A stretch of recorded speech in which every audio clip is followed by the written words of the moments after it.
of Raw Crypto Talks. Welcome back to another episode. So happy New Year, starting out, right? So today is the 4th. Hold on here, let's turn my volume up a little bit here. So today is the 4th of January, 2022. Guess what, people? We made it another year. Welcome to the year 2022, first Raw Crypto Talks. I'm pretty happy to be here, and I'm sure that this morning is going to bring hopefully some new insightful looks into the current crypto market here in 2022. So I got my cup of coffee going. Yep. Got some water. Got to stay hydrated. And hey, let's get right into it. So first things we like to do on Raw Crypto Talks is we like to jump directly in the market and see what the top 10 is doing. The reason why we like to look at the top 10 is because a majority of the value that is in crypto is in those top 10 tokens. Bitcoin is a third of it by itself. So if you want if you're trying to get an idea of the current market health, it's good to take a look at those top 10. So we take a quick subjective view based off the numbers we see here, right? So, you know, of course, do your own research. And hey, let's get right into it. So today, our global cryptocurrency market cap is 2.38 trillion, and we're sitting at about even, right where we were yesterday. For the last 24 hours, we're not up or down. So, but Bitcoin for the day is down 0.4%, and it is down 7.4 for the week. One heck of a dip. That is a dip if I've ever seen one. So Ethereum, number 2. Ethereum is at 1.1 for the day. So we're up. Hey, but they're down 4.5 for the week. No big deal. That's just another dip. You know, some of us have seen Ethereum climb and soar over 4,000 and just chill there for a little bit. Hey, we'll get back up there. You know what I mean? Hey, the bears have to have their day, right? And when you hear us say that here, it means this. You have 4 different market animals, right? You have your bears and you have your bulls. Those are pretty commonly known. After that, you have your gorillas and you have your crabs. But we're talking about the bears right now. You know, bear market is when things are headed down. Bull market is when things are heading up. You know, bulls got to have their day. Bears got to have their day. Somebody got to be able to buy that dip. We're still dipped right now. So Binance, number 3. So a majority of value that is in cryptocurrency is over on Binance's network, right? What does that mean by network? I mean, like if you had a store, right, or just a city, and you put Binance at the top and you put Ethereum in its own subsequent city, and you know Bitcoin has its own little thing where it's just touching all the other cities. But we can talk about that right now. We're talking about just Binance. A majority of the value that is in cryptocurrency still moves around on Binance's platforms. So it's number 3. Hey, and that's the reason it's part of infrastructure at this point. A little bit cheaper to send on as well. Number 4, Tether, USDT. That just sits at USDT. I mean, it sits at USD. It sits at the value of $1, right? That's what it does. Hey, it's not very flashy, but it has its own utility. Solana is down 1.7 for the day. They're down 12% for the week, but they're still sitting at number 5. Strong at number 5. So next up, we got Cordano. And let me tell you, if Solana ain't careful, Cordano will overtake. You know, Solana and Cordano are both rivals of Ethereum. They don't have as much value, not yet, but it's possible. Scalability, yeah. Reachability, yeah. You know, right now Cordano's issue is just that shit is it is, how do you put it, for the technically adept, we'll say that, right? You got to go through some courses if you're trying to build some stuff on Cordano, and I think that's the thing that holds it back a little bit. But just a personal opinion, you know, don't come for me. I'm a gorilla when it comes to ADA. I'm a gorilla. Like, I hold ADA. When it dips, I get it. I hold it.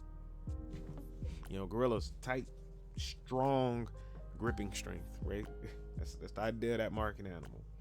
So then you have your USDC, right? Another dollar coin. What's the point of this dollar coin? To sit at $1, right? USDC, I like USDC a little bit more.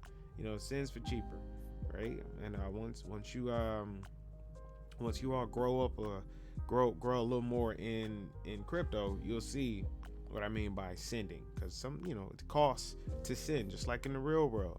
When you use a service, you have to pay for that service, right? I would rather use the most efficient service. That's just my thing, you know. Therefore, that's why I like USDC a little bit better rates as well. XRP, man, XRP still sits in the top 10 comfortably. Why? Because XRP decided to go towards infrastructure, right? They want to facilitate the move of crypto. That's cool. You know, that's a good idea. You know, I think at one point their base of command might have been in America, and they kept running into red tape, so they moved. So Polkadot. So XRP was number 8. Polkadot number 9. Polkadot is just, hey, look, they're trying to take Ethereum blocks and make it so that it's just drag and drop. You know, they're trying to optimize how you build the decentralized web. You know, that's why Polkadot's important. You know, number 9. That's who they are. But they're down 1.8 for the day. They're down 4% for the week. Next up, Terra Luna. Terra Luna, man, they got this. Terra Luna has a wallet called Terra Station, where you stake your Terra, and your Terra makes you some more Terra. It's passive. You just sit it there and just forget about it. It's like a sit and forget.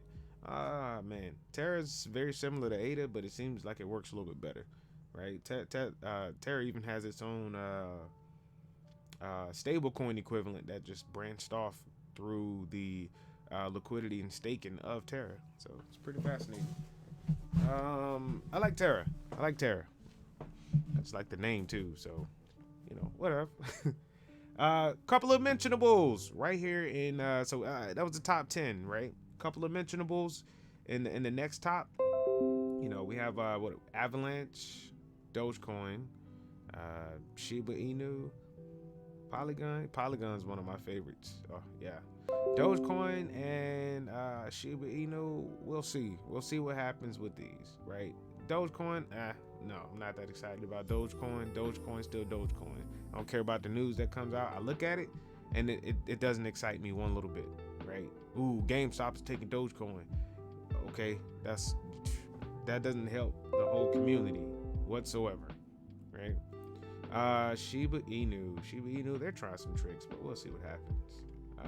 So let's take a look at some candlestick patterns for the big dog, Bitcoin. So we are in CoinGecko right now. So I like to use CoinGecko and CoinMarketCap for this nifty trading view right here. So let's take a look at the trading view. And I'll come back and make sure you all can see that. All right, perfect. Good. Scroll down just a tad bit. Alrighty, so right now, let me see here. We are looking at our current Bitcoin price chart, right? And as you can see, if we come here, bring this down a little bit, I'm gonna stretch this out some so we can see it a little bit better of what's going on here. Alrighty, so looking at our current candlestick pattern for Bitcoin. So a few days ago we had this huge drop off right here, had a huge sell off. You know, everybody sees that here. If you've seen 3 green soldiers in this manner, you know, you wanna catch it right about here for those who are short in the market, right? Because you get your actionable signals here, right? But anyways, I'm not gonna go too deep in that. Actionable signals. The thing that I did want to look at is we came all the way down and we hit a point of 45,000 at one point, right? Went back up, bounced off of that point, right? 45,000 here, and right now it's at 46.8, hopefully on its way. It looks like it's back on its way up, according to this candlestick, but you know, we still got some room in here, still got some time for the next one to form. But we got down to, what is that? So what did I say? Roughly 45.7 here, right? We came down here again, 45.7. right? Bounced off of it. Let's see if it happens again. Right up in here, we came all the way down to, was that 46? We didn't get quite down to 47, but if you round, it's close enough. So let's get back a little bit further. Once again, you know what I'm saying? Bouncing off that 45, 46 mark. Once again, bouncing off the 45, 46 mark. And the reason why I'm pointing this out is because when we bounce off of this mark, this is a place of value, right? This is a good resistance zone, right? Not necessarily a place of value, but it's still a good resistance zone, which means once we hit, or support, if you will, not resistance. Resistance at the top, support at the bottom. Sorry about that. So it's a good support zone, right? Once we hit down here, that's when your Bitcoin hodlers kick in, where it's like, hey, I want to get Bitcoin at the cheapest price I can get it. Those are your bears, you know. Once those bears get it at those prices that they want, they're gonna start moving up, as you can see, right? Because then you have your bulls who want to see the green, right? It's a cycle. It's a symbiotic relationship, if you will. Hey, that's all we got time for on Raw Crypto Talks podcast. Join us next time.